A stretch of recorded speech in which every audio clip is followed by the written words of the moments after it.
اليوم جبت لكم بلاطو متنوع من المملحات برونايل او الشكلات مع الخبيزات اللي كنحلوهم كنكونوا قطعنا بالفرماج على 4 قطع كنحطو قطع في الوسط وكنزيدو لها هاد الميني او دوغ اللي كنا بصل كدا نقدر ندير 10 دقائق شويه الماء شويه الكاتشوب وكنزينوهم بالبصله مكليه. الشكل الثاني هما لي ماكي خبز بس كنسرحو مزيان بالمدلك وكندهنو بالفرماج اللي حبيتو سومون قطع افوكا وكنشكلو الرولي اللي كندهنو بالفرماج. انا خديت هذا ديال فيلادلفيا وكنفندوهم في الزنجلان او حتى في البصل مكلي كيجي المذاق ديالها زوين. وهذا هو الشكل ديالها فاش قطعناها. الشكل الثالث بون طبيعي مع المايو كنخلطو مزيان شويه ديال القزبر وكناخدوه نفس هاد الخبيزات هادو اللي كنحلوهم وكنعملو في الوسط شويه ديال السلطه وكنعمروهم بالطل وكنزينو بشويه ديال لا سيبريت.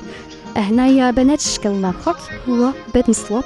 خديت الاصفر عملت معاه معلقه المايو مطاط قطعت الابيض البيض مستوي عمرت الخبيزه ديالي بهذا الشكل هذا في الوسط وزدت عليه القطعه في الوسط ديال الطص حتى هي وقطعت قطع متساويه ودهنت الجوانب ديالها بالفرماج وعملتهم في لانيو في خبزه مقليه.